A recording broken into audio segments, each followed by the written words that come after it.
İnsan zihni belki de sahip olduğumuz en güçlü savunma hattı. Ama aynı zamanda en kolay parçalanabilen yerimiz. Peki ya o hattı kırmak isteyen biri varsa?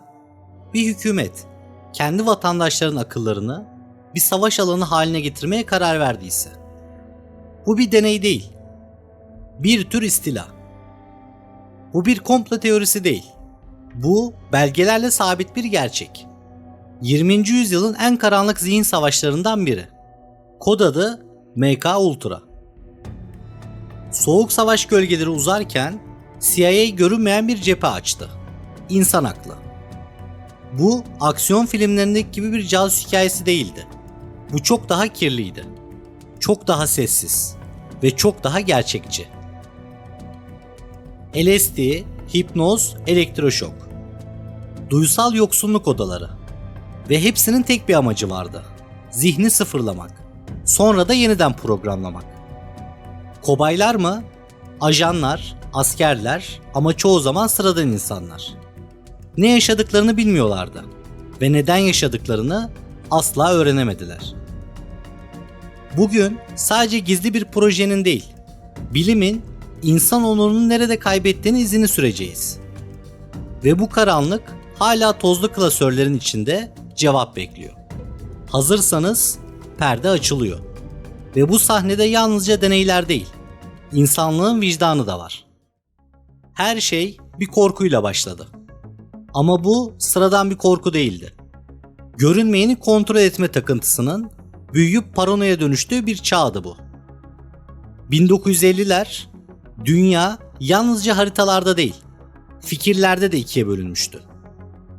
Doğu ve Batı, kapitalizm ve komünizm. Ve bu savaş yalnızca silahla değil, zihinle yürütülüyordu. Kore Savaşı'ndan dönen bazı Amerikan askerleri değişmişti. Esaret altındayken düşünceleri, kelimeleri, bakışları bile farklılaşmıştı. Ve Washington'da tek bir kelime konuşulmaya başladı. Beyin yıkama. CIA alarma geçti. Sovyetler veya Çin zihni kontrol altına almanın bir yolunu bulmuştu. Ya bir gün bir ajan farkında bile olmadan bir suikast gerçekleştirecek noktaya gelirse? Bu patlayan bir bombadan daha tehlikeliydi. Çünkü fikir kurşun taşımıyordu. Bedeni taşıyıcıya çeviriyordu. Ve böylece 1953'te CIA direktörü Allen Dulles Amerikan tarihinin en karanlık projelerinden birini başlattı. MK Ultra. Resmi açıklama neydi? Düşmanın zihin kontrol tekniklerine karşı savunma geliştirmek. Ama bu sadece bir bahaneydi. Bir perdeydi. Ve o perde çok hızlı aralandı. Projenin asıl amacı sadece savunmak değildi. Zihni parçalamak, yeniden şekillendirmek ve kontrol etmekti. Üstelik hedef sadece düşman değildi. Tehlike tanımı öyle esnetildi ki bir deney dahil olmanız için tehlikeli olmanıza bile gerek kalmadı. Üniversite öğrencileri, psikiyatri hastaları, askerler. Hatta sokaktan rastgele seçilen insanlar. Hepsi farkında bile olmadan birer denek haline getirildi. MK Ultra'nın laboratuvarları bir bilim merkezinden çok zihnin karanlık dehlizlerine açılan işkence odalarıydı. Ve bu odaların merkezinde tek bir molekül vardı. LSD. O dönem yeni keşfedilmişti. Ama etkisi büyü gibiydi. Zihni açıyor, algıyı parçalıyor, insanı kendi aklının içinde savunmasız bırakıyordu. CIA bu molekülü bir anahtar olarak gördü. Bilinç kapılarını içeriden kıran, kişiliği sıfırlayan, iradeyi devre dışı bırakan bir anahtar. Ve bu anahtar çoğu zaman fark ettirilmeden çevriliyordu. Bir kahveye damlatılıyordu, bir suya karıştırılıyordu. Bir doktorun reçetesine, bir randevunun içine. Denekler çoğu zaman kobay olduklarını bile bilmiyordu. CIA ajanları, askerler, psikiyatri hastaları ve hatta sıradan insanlar. Bir öğle yemeğinden sonra zihinleri parçalanmış halde uyanıyorlardı. Saatler süren halüsinasyonlar, kişilik çözülmeleri, gerçekle hayalin birbirine karıştığı anlar. Hepsi tek bir amaç içinde.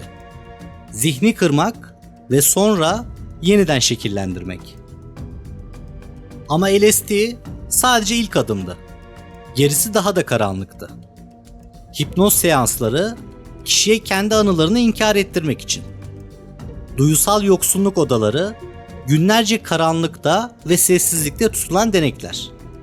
Elektroşok, hafızaya reset atmak için yüksek voltaj. Ve son çare lobotomi, beynin ön lobuna fiziksel müdahale. Bunlar bir film senaryosu değil, kurgu değil. Gerçek, belgeli, planlı. Ve bu deneyler sadece gizli CIA tesislerinde yapılmadı. Üniversiteler, hastaneler, hapishaneler. 80'den fazla kurum bilerek ya da bilmeden bu karanlık çarkın parçası oldu. İnsanlar birer denek gibi zihinleri bozuldu. Ve sonra yeniden yazılmak üzere sıfırlandı. Çünkü hedef şuydu: sorgulamayan, itaat eden, emirle harekete geçen ve yaptığı şeyi asla hatırlamayan mükemmel bir ajan yaratmak. MK Ultra'nın geride bıraktığı şey sadece birkaç gizli belge değildi. Gerçek yıkım zihinlerdeydi. Kaybolan hafızalarda, yarılmış ruhlarda. Yüzlerce, belki binlerce insan bu karanlık deneylerin içinde yok oldu. Kimileri bir daha kendine hiç dönemedi. Kimileri kim olduğunu bile hatırlayamaz hale geldi. Ve bazıları ise o odalardan hiç çıkamadı.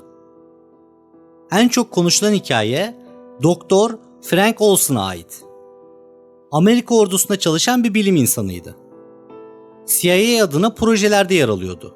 Kendi hükümeti için çalışıyordu. Ta ki bir gün içeceğine gizlice LSD karıştırılana kadar. 1953 yılı Kasım ayı. Washington'da bir toplantı ve ardından 9 gün süren zihinsel bir çöküş. Gerçekle hayalin birbirine karıştığı günler. Sonrasında New York'taki Statler Oteli'nin 13. katında bir pencere açıldı.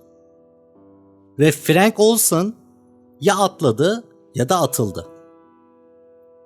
CIA bu ölümü intihar olarak açıkladı. Ama ailesi hiçbir zaman buna inanmadı. Yıllar sonra 1975'te gerçek ortaya çıktı. Olson kendi bilgisi dışında LSD verilmiş bir deneyin parçasıydı. Kendi ülkesinin kendi bilim insanını kobay yaptığı bir senaryoda. Depresyon, uykusuzluk gibi basit şikayetlerle hastaneye başvuran insanlar, ilaçlarla günlerce, haftalarca bilinçsiz halde tutuluyordu. Karanlık odalarda kulaklıklarla tekrar şu cümleyi duyuyorlardı: sen artık eski sen değilsin.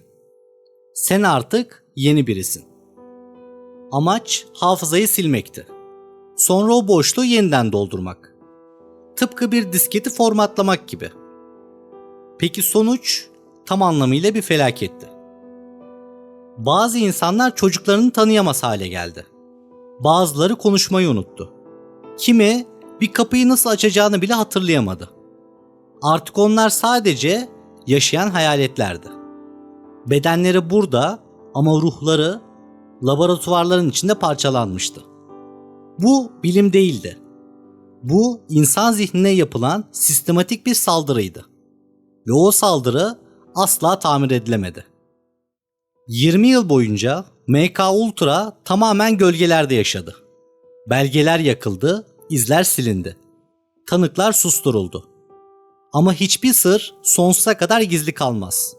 Ve her şey bir anda değil, yavaş yavaş ortaya çıkmaya başladı. 1970'ler Watergate skandalı Amerika'da devletin iç yüzünü sorgulatmıştı. Ve bir kez kapı aralanınca arkasından başka karanlıklar da gelmeye başladı. Gazeteciler, eski ajanlar, bazı cesur politikacılar.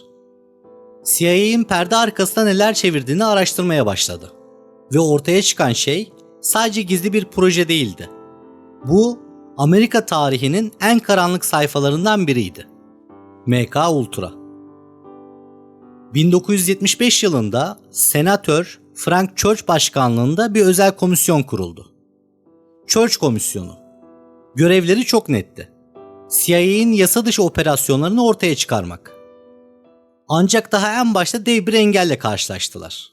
Çünkü CIA bu komisyon kurulmadan 2 yıl önce, yani 1973'te dönemin CIA direktörü Richard Helms'in emriyle MKUltra'ya ait neredeyse tüm belgeleri imha etmişti. Yani tarihin en büyük örtbas girişimlerinden biri çoktan başlamıştı. Yine de her şey silinmemişti.